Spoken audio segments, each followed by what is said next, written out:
Chers étudiants, bonjour.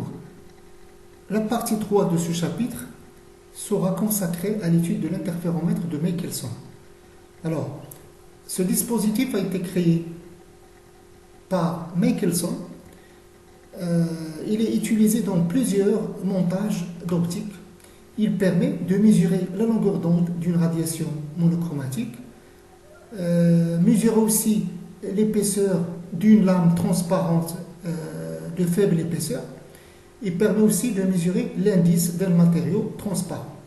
Alors, ce dispositif est présenté ici. Il est constitué par les éléments suivants. Donc, nous avons deux miroirs plans très réfléchissants. Donc, le miroir M1, c'est un miroir qui fait 3 cm sur 3. C'est un miroir ici fixe.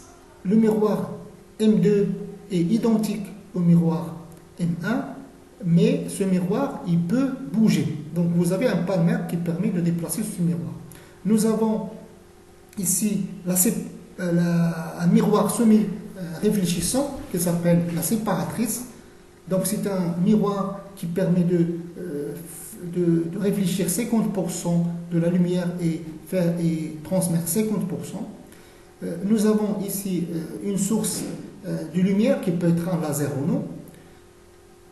Nous avons une lentille qui permet de donner un faisceau convergent à partir de la source ici, un faisceau divergent avec une faible inclinaison. Et là, vous avez un écran où on visualise la figure d'interférence. Le miroir ici semi-transparent, il est à 45 degrés des deux miroirs, et les deux miroirs bien sûr ils sont perpendiculaires. Alors regardons maintenant le trajet d'un rayon qui part d'ici après la lentille. Par exemple, j'ai ici un rayon avec une inclinaison par exemple I. Alors ce rayon, lorsqu'il attaque la séparatrice, il y a une partie qui est transmise, là, c'est le rayon en bleu IJ1, et l'autre partie, il est réfléchi, c'est la partie IJ2. Alors, ce rayon-là, lorsqu'il arrive sur le miroir M1, il va se réfléchir 100%, donc il se réfléchit ici, et après, lorsqu'il va revenir sur G, il va se réfléchir encore une fois, il va partir selon R1. Le deuxième rayon en rouge, au niveau de G1, il y a réflexion, et là, il traverse G, et on remarque que R1 et R2 seront parallèles. Si on applique bien sûr les lois de Snell-Descartes, on se rend compte que ces deux rayons sont parallèles, donc ils sont très proches l'un de l'autre, ils vont converger donc à l'infini, donc sur un écran. Sinon, on peut les faire converger rapidement en utilisant une lentille convergente. Les parcours des deux rayons R1 et R2 peuvent se ramener au schéma suivant. On considère ici une lame située à la position de l'image de M1 par la séparatrice. Okay? Et donc le trajet IG1K1 est identique à ce trajet-là, IG1'K1.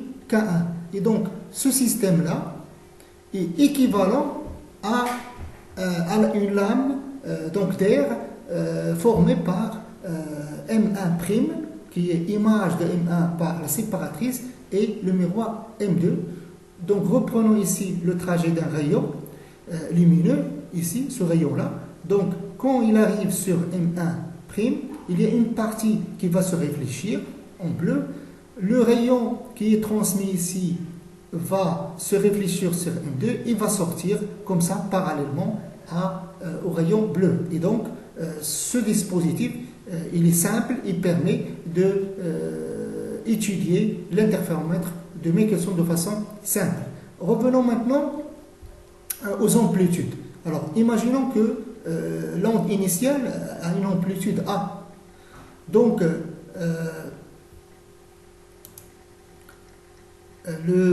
l'amplitude du rayon, par exemple, bleu, peut se faire de cette façon-là.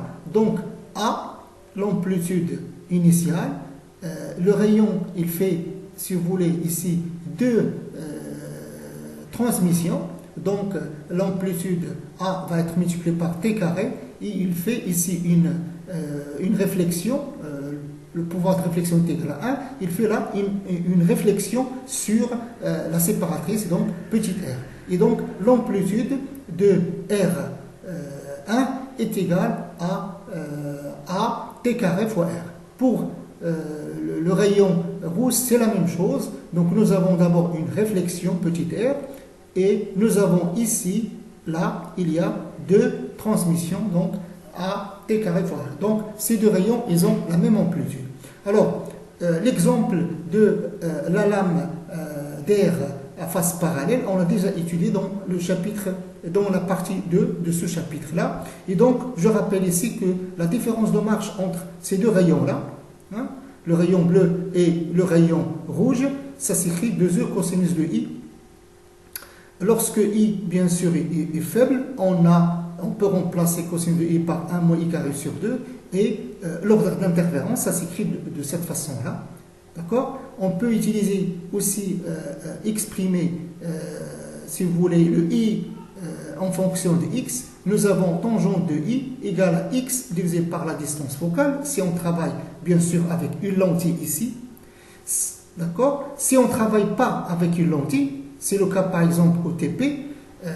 Le TP que nous ferons sur l'interférence de Michelson, on va pas utiliser une lentille, on va utiliser un écran uniquement, et au lieu d'utiliser une source ordinaire, on va utiliser un laser.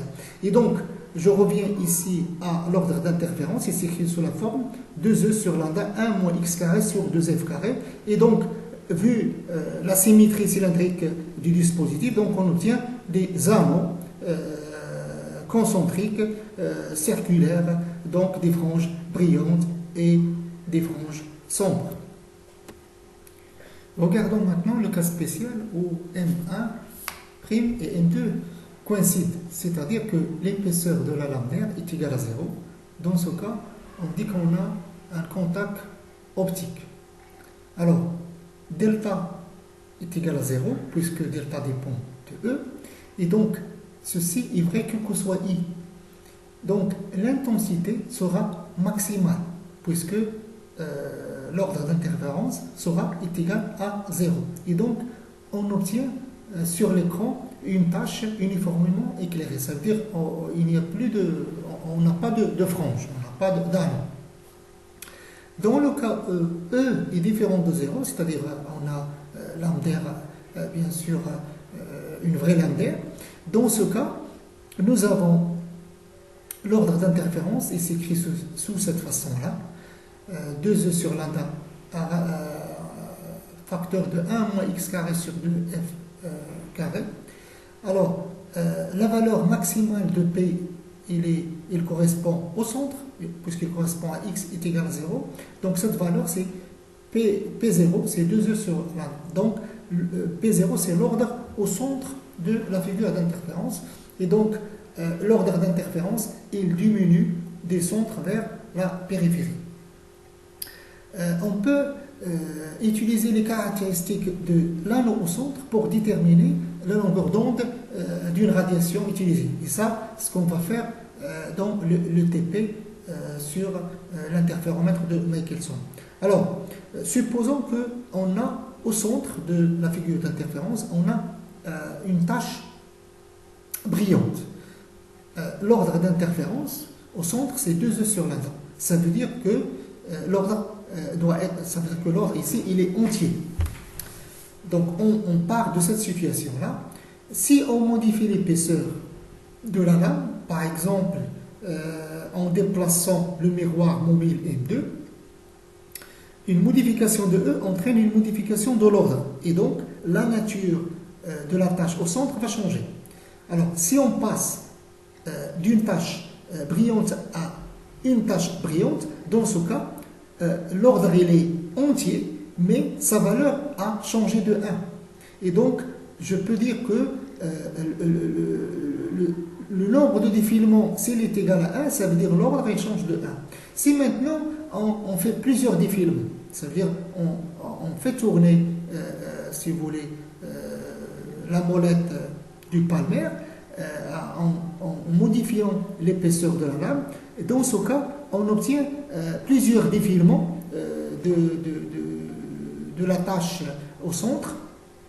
Si on fait par exemple n défilements, hein, d'accord, on dit qu'on a le nombre, on dit que ce nombre-là, c'est n, et l'épaisseur ou la variation de l'épaisseur associée, je la note delta E. On peut donc faire une expérience avec cette propriété-là. C'est ce qu'on fait d'ailleurs au TP, pour utiliser cette relation entre le nombre de défilements, par exemple de franges brillantes au centre, par rapport à la variation de l'épaisseur. Alors, dans ce tableau-là, que vous allez remplir pendant la séance du TP, donc vous avez le nombre de franges défilées au centre, par exemple 30, 60, etc. Vous avez une épaisseur initiale, c'est E0, et chaque nombre de défilements, il correspond à une mesure sur le palmaire. Alors, donc, la variation de l'épaisseur de la lame, c'est la différence. Ok? Et donc, finalement, à partir de ce tableau-là, on peut tracer un graphique sur un papier millimétré en reportant, par exemple, le nombre de défilements des franges au centre par rapport à la variation de l'épaisseur. Vous voyez que cette relation, au fait, c'est une droite. Et donc, la pente de la droite, c'est 2 sur lambda. Donc, on peut déterminer graphiquement la longueur d'onde utilisée. Nous nous intéressons ici à la répartition des anneaux brillants et sombres dans la figure d'interférence.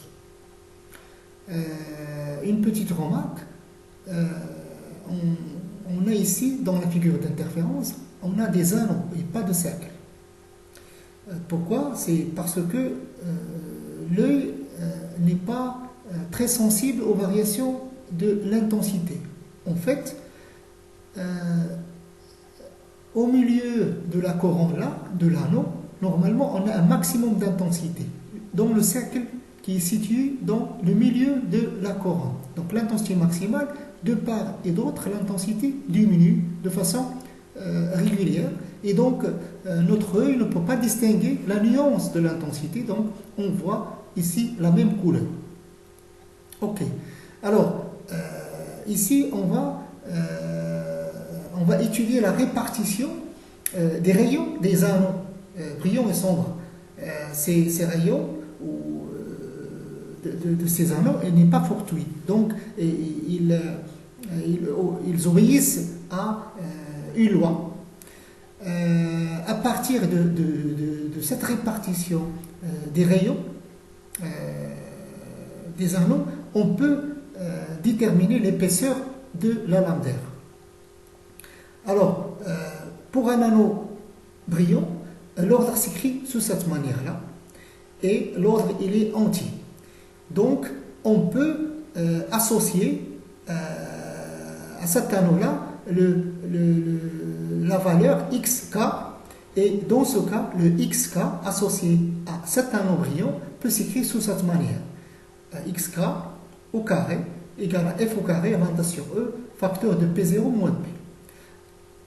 Avec P0, c'est l'ordre au centre. Si on suppose que le centre est brillant, dans ce cas, cette différence, P0 moins P, ça sera un entier, puisque P0 il est entier, et P il est entier, puisqu'il s'agit d'un anneau brillant, donc ça c'est entier. Donc finalement, le xk au carré peut s'écrire sous cette manière, f au carré, lambda sur e fois k. Donc ce cas, au fait, c'est quoi? Ça représente le numéro de l'anneau, après l'anneau central. Et xk, c'est le rayon de l'anneau.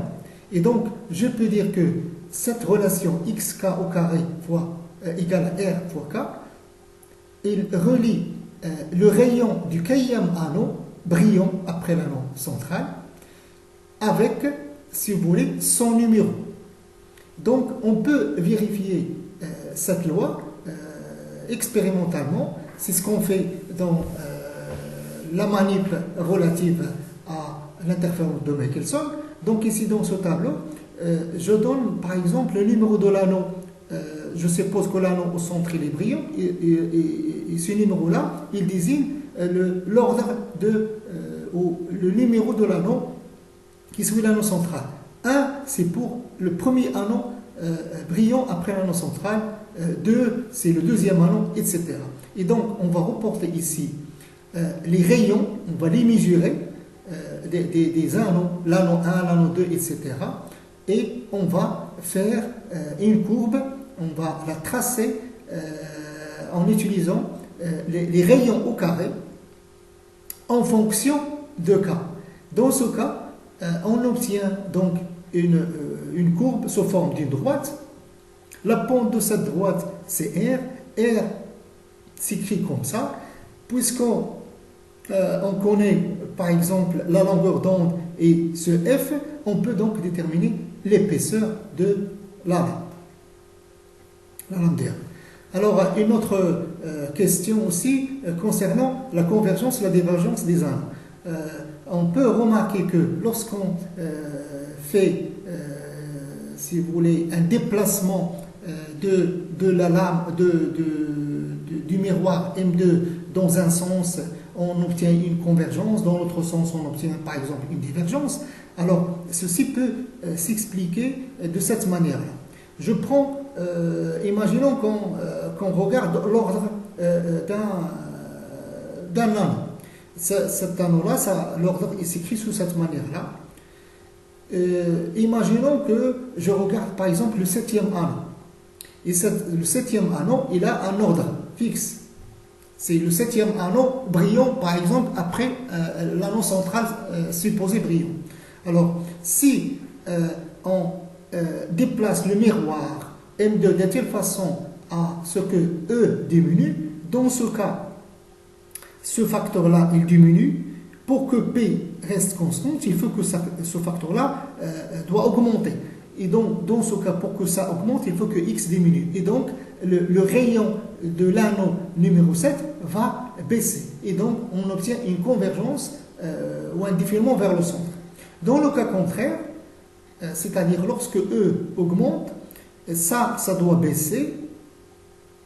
Et donc, ça doit augmenter. Le X doit augmenter. Et donc, l'anneau numéro 7 va voir son rayon augmenter. Et donc, les anneaux, maintenant, divergent vers la périphérie.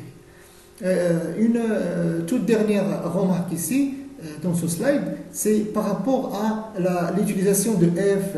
Voilà. Donc, nous, en TP, on n'utilise pas de lentille. On utilise un laser et donc on n'est pas obligé d'utiliser une lentille si vous voulez, à la réception de la figure d'interférence. Et donc, au lieu d'utiliser F dans la formulation, on remplace F par D dans toutes les formules. L'interféromètre de Michelson permet aussi d'obtenir des franges rectilignes des coins D.